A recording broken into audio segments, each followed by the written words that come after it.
నేను ఈ పుస్తకాన్ని ఎప్పటినుంచో చూస్తున్నాను, కానీ దీనివల్ల నాకు అసలు జ్ఞానం అనేది ప్రాప్తించడం లేదు. ఇవాళ నేను ఎలాంటి విచిత్రమైన మాటలు మాట్లాడుతున్నానని మీరు అనుకుంటూ ఉండొచ్చు. ఒకవేళ నేను ఈ పుస్తకం నుంచి జ్ఞానం పొందాలి అంటే కేవలం చూడటం వల్ల జ్ఞానాన్ని పొందలేను కదా. నేను ఈ పుస్తకాన్ని తెరవాలి, చదవాలి, అర్థం చేసుకోవాలి. అప్పుడే జ్ఞానాన్ని పొందగలుగుతాను. ఎంతో సులభమైన విషయమే, కానీ దీన్ని ఆచరించడమే చాలా కష్టమైనది కదా. ఇప్పుడు మిమ్మల్ని మీరే చూసుకోండి. మీ దగ్గర ఎంతో జ్ఞానం ఉంది. ఎంతో సులభమైన జ్ఞానం గురించి మాట్లాడితే ఆ మాత్రం జ్ఞానం అయితే మనకు తెలుసు. సత్యం పలకడం అనేది మంచిది అని, దానం చేయటం పుణ్యమని, కష్టపడితే ఫలితం దక్కుతుందని మీకు తెలుసు.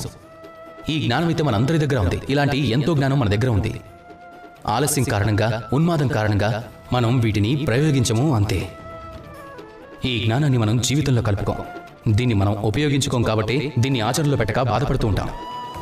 కాబట్టి మీ దగ్గర ఉన్న జ్ఞానం అంతా, మీకు ప్రాప్తించిన జ్ఞానం మొత్తం, ఆ జ్ఞానాన్ని ఉపయోగించుకోవడం ప్రారంభించండి. జీవితంలోకి తీసుకురావడం ప్రారంభించండి. ఈ మనసు ప్రతి క్షణం సంతోషంగా ఉంటుంది. అప్పుడు లక్ష్యాన్ని సాధించి మనసు చెప్తుంది, రాధా కృష్ణ.